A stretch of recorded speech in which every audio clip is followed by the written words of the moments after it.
Hello guys, welcome back to the channel. आज हम आपसे बात करने वाले हैं कंपोनेंट और डिप्लॉयमेंट के बारे में। ठीक, क्योंकि अब हम इस यूनिट के लास्ट पड़ाव में चल रहे हैं, जिसमें कि कंपोनेंट डायग्राम और डिप्लॉयमेंट डायग्राम हमारे लास्ट बचते हैं। जो 9 डायग्राम हम यूएमएल में से पढ़ रहे हैं, उन्हीं का कुछ एक टॉपिक है कंपोनेंट और डिप्लॉयमेंट। तो पहला है कंपोनेंट। तो बेसिकली कंपोनेंट अगर मैं आपको जनरल भाषा में बताऊं, जैसे कि अगर आपने नाम सुना हो मन स्टैक के बारे में। मन स्टैक, MERN। ठीक, इंडिविजुअल जैसे इसमें मर्न है, एम है, ई है, आर है और एन है। M for MongoDB, E for express and R for React and N for Node JS. ठीक, तो ये चारों के चारों इंडिविजुअल अपने आप में क्या है, कंपोनेंट है। ठीक, अपने आप में कंपोनेंट है। इनको कंबाइन करके क्या बना दिया, मर्न। वो क्या हो गया, एक कंप्लीटली एक वेब डेवलपर बन गया, जो बैकएंड भी जानता है और फ्रंट एंड भी जानता है। ठीक, अब इसमें से आप कोई भी एक इंडिविजुअल पार्ट हटाते हो तो पूरा का पूरा प्रोसेस ध्वस्त हो जाएगा, काम नहीं करेगा।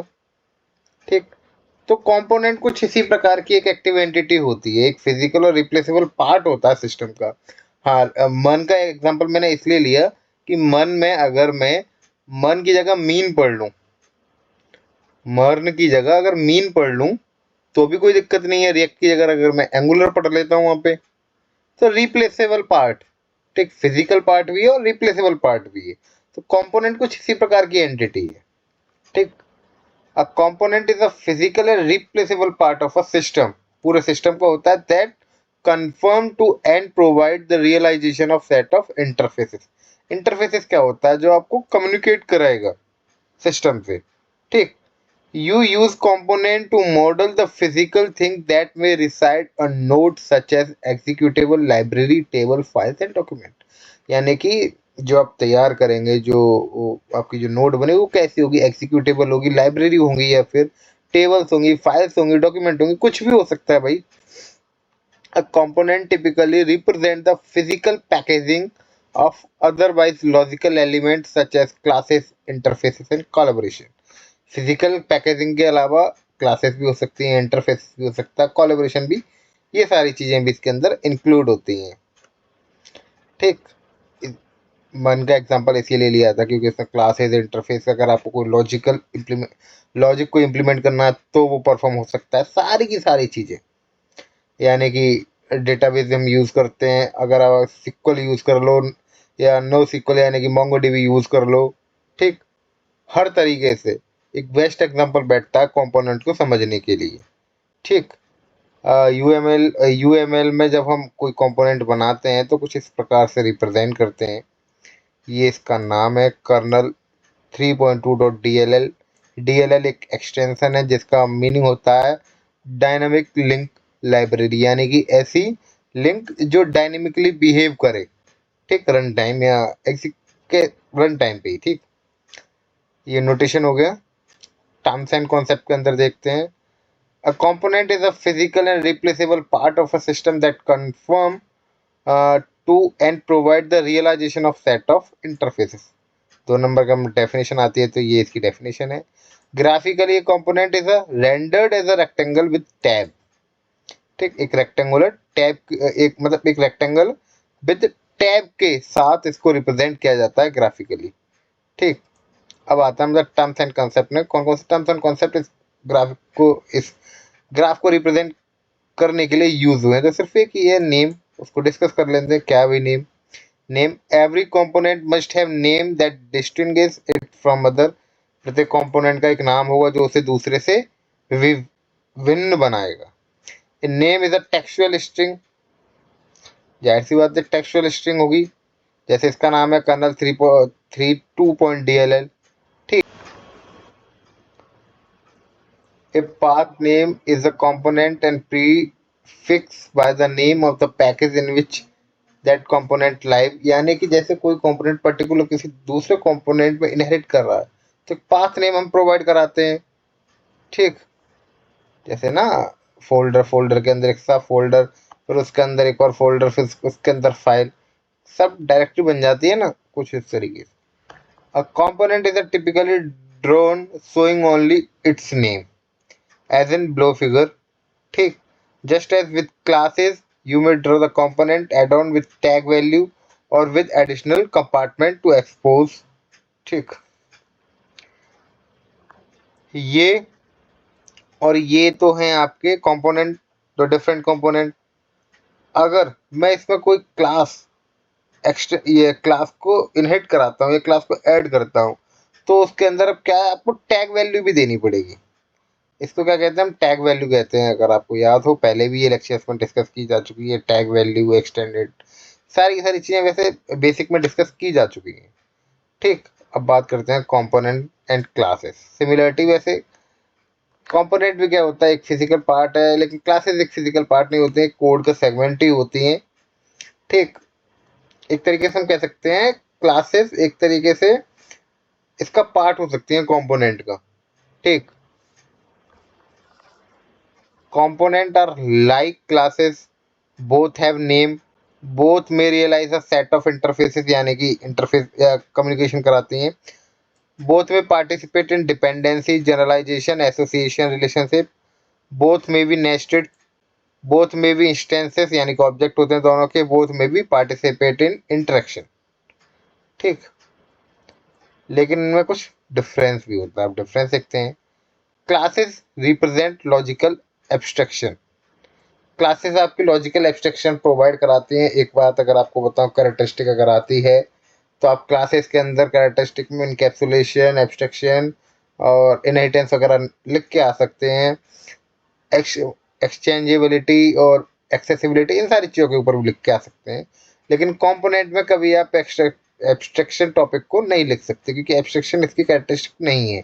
ये इनकैप्सुलेशन भी दिखाता है और एक्सटेंसिबिलिटी भी दिखाता है, रीयूजेबिलिटी भी दिखाता है, लेकिन एब्स्ट्रक्शन को नहीं दिखाता। एब्स्ट्रक्शन क्या करता है, ये जैसे कोई आपने कोई मशीन है, मशीन की कॉम्प्लेक्सिटी को ना दिखाते हुए केवल ये यूजर के यूज की चीजें हैं वो दिखाना है। जैसे एटीएम मशीन है, एटीएम मशीन में कोई यूजर आया, उसको क्या है, सिर्फ अपना एटीएम कार्ड इंसर्ट करना है, पिन डालना है, जो भी काम करना है वो कराना है। उसको क्या पता अंदर कौन सी एल्गोरिदम लग रही है, कैसे नोट काउंट हो रहे हैं, कैसे मतलब 100 500 2,000 का नोट, सॉरी 2,000 का तो भाई नहीं है, 100 500 के नोट कैसे मतलब अरेंज किए जा रहे हैं।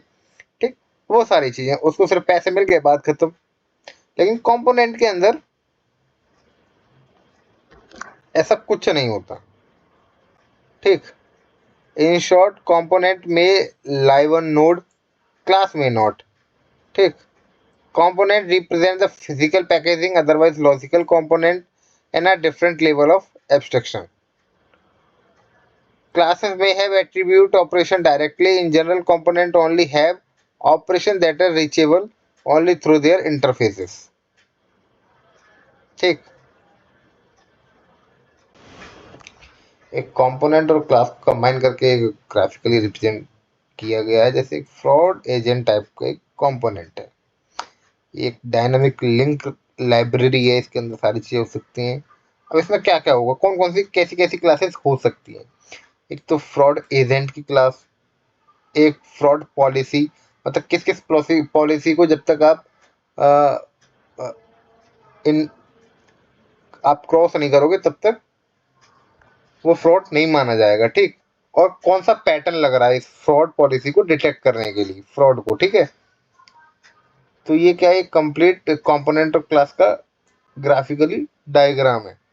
ठीक, अब जो टाइप्स ऑफ कंपोनेंट के बारे में डिस्कस करते हैं, जिसमें पहला टाइप्स आता है डिप्लॉयमेंट कंपोनेंट। ठीक, मेजरली डिप्लॉयमेंट कंपोनेंट के अंदर बेस्ट एग्जांपल जो आपकी डीएलएल यानी कि डायनामिक लिंक लाइब्रेरी और एग्जीक्यूटेबल फाइल्स हो, वो डिप्लॉयमेंट के अंदर आती हैं। ठीक, these are the component necessary and sufficient to the form an executable system such as dynamic library and executable files, exe files। ठीक, अब ये एग्जांपल दे रखे हैं कॉम प्लस और कॉर्वा, enterprise Java beans, as well as objective model. ठीक, dynamic web page, database, ये सारी के सारे क्या एग्जीक्यूटेबल मोड है। ठीक, क्योंकि एक तो हमने एग्जीक्यूटेबल देख लिया यानी कि डिप्लॉयमेंट कंपोनेंट देख लिया, एक होते हैं वर्क प्रोडक्ट कंपोनेंट।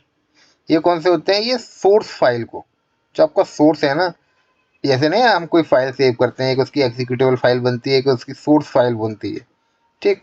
ये सोर्स फाइल के लिए होते हैं। These component are essentially the residue of the development process consisting of the things such as a source code file and data file from which deployment components are created.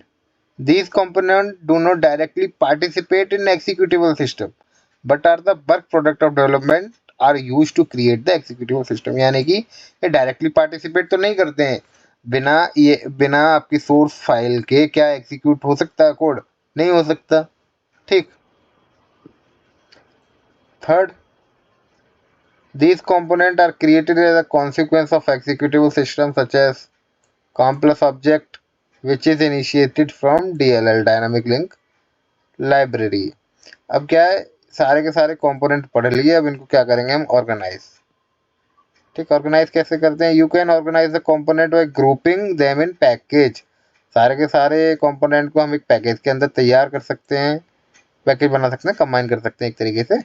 You can also organize the component by specifying dependency generalization association, specifying dependency generalization and association। इसके अनुसार आप इसको तैयार कर सकते हो, फिर उसके अंदर रियलाइजेशन रिलेशनशिप वगैरह बैठा सकते हो कंपोनेंट के अंदर, ठीक। आपने देखा होगा इस पूरी सीरीज में ऑब्जेक्ट ओरिएंटेड सिस्टम डिजाइन के अंदर कुछ ही वर्ड्स हैं, उन्हीं को आगे पीछे करके तोड़ मड़ोड़ के सिर्फ वही घुमाए जाते हैं और उन्हीं के ऊपर लिखना होता है, क्योंकि सारा खेला ही इसमें लिखने का है, ठीक। अब कंपोनेंट के कुछ स्टैंडर्ड एलिमेंट देख लीजिए जो यूज होते हैं। सबसे पहले कुछ एग्जीक्यूटेबल लाइब्रेरी, टेबल, फाइल और डॉक्यूमेंट। एक तरीके से ये इसके इनपुट फॉर्मेट है कंपोनेंट की, ठीक। हम क्या एग्जीक्यूटेबल फाइल्स दे सकते हैं इसको, पर्टिकुलर एक लाइब्रेरी प्रोवाइड करा सकते हैं, टेबल्स के फॉर्म में प्रोवाइड करा सकते हैं डेटाबेस से, फाइल्स वगैरह कैसी फाइल हो या डॉक्यूमेंट के फॉर्म में। ये इसके स्टैंडर्ड एलिमेंट हैं, ठीक। किसके? आपके कंपोनेंट के, ठीक। अब वही हमेशा की तरह लिखने के लिए कॉमन मॉडलिंग टेक्निक। तो सबसे पहले ये to model executable and library. सबसे पहले क्या बना रहे हैं हम? एग्जीक्यूटेबल फाइल है लाइब्रेरी के लिए, ठीक है। Identify the partitioning of your physical system, consider the impact of the technical configuration management and reuse the issue। सबसे पहले क्या हम करेंगे? फिजिकल सिस्टम को एकदम पार्टीशन करेंगे उसका, कि कौन सा उसका टेक्निकल कॉन्फ़िगरेशन में आता है, मैनेजमेंट में आ रहा है, कौन सा रीयूज कोड है, ठीक। Model any executable library and component using the appropriate standard element if your implementation introduce new kind of component introduce N new appropriate stereotype. अगर कोई नए प्रकार की कॉन्फ़िगरेशन हमें देखने के लिए मिल रही है कॉन्फ़िगरेशन के दौरान, तो उसको नया स्टेरियोटाइप असाइन कर देंगे हम। It is important for your manage to seem in your system model the significant interfaces some component used and other realize as a necessary to communicate your intent। Model the relationship among these executable library and interfaces। Most often you will want to model the dependency among these pair in order visualize the impact of change, ठीक। अब बात करते हैं आपसे deployment के बारे में, ठीक। तो डिप्लॉयमेंट क्या होता है? बेसिकली अगर आप डिप्लॉयमेंट के बारे में जानते हो, तो डिप्लॉयमेंट एक ऐसी सर्विस होती है, यानी कि किसी डेवलपर ने कोई सॉफ्टवेयर को डिज़ाइन किया, अब उसे एंड यूज़र यानी कि सबके लिए यूज़ में आने वाली लाइव करने के लिए उस सर्विस को डिप्लॉय करना पड़ता है। उससे पहले किसी सर्वर पे जाके, जैसा रेंडर है, ये फ्री सर्विसेज हैं जो हम जनरली अपने स्टूडेंट लाइफ में देखते हैं, प्रोजेक्ट वगैरह होस्ट करने के लिए, ठीक है। तो उसी तरीके से ये भी डिप्लॉयमेंट कुछ इसी प्रकार है, ठीक। इसके लिए डायग्राम भी तैयार किए जाते हैं। A node is a physical element that exists at a runtime and represent a computational resources, generally having at least some memory and often processing the capability। यहाँ पे क्या होता है, अब आप जब अपनी सर्विस को एक कंपोनेंट या कोई भी कंपोनेंट है जिसे डिजाइन करने में डिप्लॉय करोगे, तो वो एक पर्टिकुलर नोड पे यानी कि पर्टिकुलर हार्डवेयर पे डिप्लॉय किया जाएगा। सर्वर भी तो होना चाहिए डिप्लॉय करने के लिए। भैया कोई इन्फॉर्मेशन आ रही है, कहाँ स्टोर करोगे, कौन इन सब चीज़ों को हैंडल करेगा।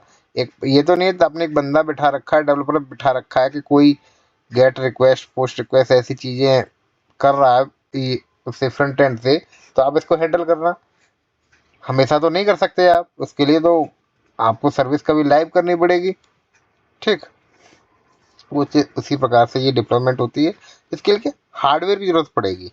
ठीक, you use a node to model the topology of hardware. इसके लिए टोपोलॉजी यूज होती है। टोपोलॉजी क्या होती है, अरेंजमेंट, अरेंजमेंट किसी चीज का अरेंजमेंट। ठीक, ऑन विच योर सिस्टम, जिस पे आपका सिस्टम एग्जीक्यूट कर रहा है। A node typically represent a processor और a device on which component may be deploy. ठीक, ये नोड ये भी रिप्रेजेंट करती है जिस प्रोसेसर या डिवाइस पे आपका कंपोनेंट डिप्लॉय किया जा रहा है। ठीक, the UML provide the graphical representation. अब जैसे ये मतलब कि सर्वर को दिखा दिया प्रॉपर, सर्वर क्या हार्डवेयर है एक तरीके से। ठीक, ये प्रॉपर क्या है आपका, ये डिप्लॉयमेंट है। ठीक, टर्म्स एंड कॉन्सेप्ट में वही उसकी डेफिनेशन दोबारा से, graphically a node is rendered as a cube. किसी नोड को हम एक क्यूब के फॉर्म में दिखाते हैं। नोड से मतलब रहता है यहाँ पे कोई भी हार्डवेयर, ठीक है, जिसपे हम डिप्लॉय कर रहे हैं, जनरली किस पे डिप्लॉय करते हैं, सर्वर पे। ठीक, अब नेम, अब कोई भी सर्वर हो उसका नाम होगा, जैसे AWS है, क्लाउडिनरी भी है एक। ठीक, सर्विस यूज करते हैं ना हम फ्री में जब प्रोजेक्ट बनाते हैं, जब AWS की बहुत सारी फ्री सर्विसेज हैं उनको यूज करते हैं। ठीक, सर्वर के लिए every node must have a name that distinguish, यानी प्रत्येक नोड का कोई ना कोई नाम होगा। नाम टेक्सचुअल स्ट्रिंग में होगा। एक पाथ होगा, अगर उससे पहले कोई और एग्जिस्ट करता है तो उसका प्रॉपर एक पाथ होगा उसको एक्सेस करने तक का। ठीक, अब यहाँ पे सिंपल नाम है, जैसे एक कियोस्क करके, एक सेल्स। ठीक, ये उसके प्रॉपर उसके साथ है, किस टैग वैल्यू के साथ। ठीक, नोड्स एंड कंपोनेंट, सिमिलरिटी देखेंगे नोड्स एंड कंपोनेंट के बारे में। ठीक है, in many ways nodes are lot like a component. ठीक, both have name, both may participate in dependency generalization association, both may be nested, both may have instances or both may be participate in interaction. ठीक, अब four difference देख लीजिए component और node के बीच में। ठीक, component are the thing that participate in the execution of the system. ध्यान से सुनना, participate in the execution of a system. Node are thing that execute the component, ये एग्जीक्यूशन होने में पार्टिसिपेट करता है और ये एग्जीक्यूट हो गया। ठीक, nodes are the things that execute the component, जो इसको एग्जीक्यूट कर रही हैं। ठीक, component represent the physical packaging otherwise logical element. Code represent the, sorry code नहीं है, नोड होना चाहिए, node represent the physical deployment and component, ये कोड नहीं है यहाँ पे, ये नोड है। ठीक है, this first difference is the most important. Simply put the node execute component, component are the thing that are executed by the node. सिर्फ इस चीज को ध्यान रखिए, component are the thing that are executed by the node. ठीक, जैसे ये figure है, इस फिगर में देखिए ये सर्वर है। इस सर्वर पे मैंने अपनी दो सर्विस आके डिप्लॉय की, एक पोस्ट डॉट ई एक्सी, एक कॉन्टैक्ट डॉट ई एक्सी। ठीक, अब इस दोनों की जो डिप्लॉय की है, कहाँ डिप्लॉय की है मैंने, अपने सेल नाम के सर्वर पे। ठीक है, अ सेट ऑफ ऑब्जेक्ट और a component that are allocated to a node as a group is called a distribution unity. ये हो रहा ना, ये इसको कहते हैं डिस्ट्रीब्यूशन यूनिटी। अब ऑर्गेनाइजिंग अ नोड यानी कि पर्टिकुलर एक मैनर होगा इसको ऑर्गेनाइज करने का, सर्वर से कैसे कोई कंपोनेंट कैसे अटैच हो रहा है। ठीक, आगे देखते हैं। Connection, the most common kind of relationship you will use among the node in association. Particular node जब एसोसिएट होती है उनका कनेक्शन, जैसे कि कनेक्शन से मतलब था कि ये डिफरेंट डिफरेंट सर्वर्स हैं, ये डिफरेंट डिफरेंट सर्वर हैं। ये सारे के सारे सर्वर कैसे कनेक्टेड हैं, जैसे ये 10T ईथरनेट से है, ये RS-232, ये सारे के सारे कंप्यूटर नेटवर्क में ये कनेक्शंस होते हैं। ये कैसे जब कम्युनिकेट करते हैं डिफरेंट सर्वर एक दूसरे से, ये कनेक्शंस हैं। ठीक है, कनेक्ट कर रहे हैं। ठीक, मॉडलिंग टेक्निक्स देखते हैं। तो to model the processors and device, ये चीज़ मेन है, प्रोसेसर और device. Identify the computational element of a system deployment view and a model each as a node. ठीक, if these elements represent a generic processor and device, then stereotype them as such as if they are kind of processor and device that are part of vocabulary of a domain, then specify the appropriate stereotype with an icon for each। अगर ये जैसा भी अगर कोई processor वगैरह use करे तो उस प्रकार को आप एक उसके प्रॉपर एप्रोप्रिएट स्टेreotype यूज करें, आइकन यूज करें उसके लिए, या मॉडल तैयार कर रहे हैं। As with the class modeling, consider the attribute and operation that might apply to each node। ठीक, जैसे यहाँ फिगर दिखाया ना, ये कैसे कैसे ईथरनेट वाला कनेक्शन किस प्रकार है, क्यूओस से RS-232, ये रेड फॉर्म।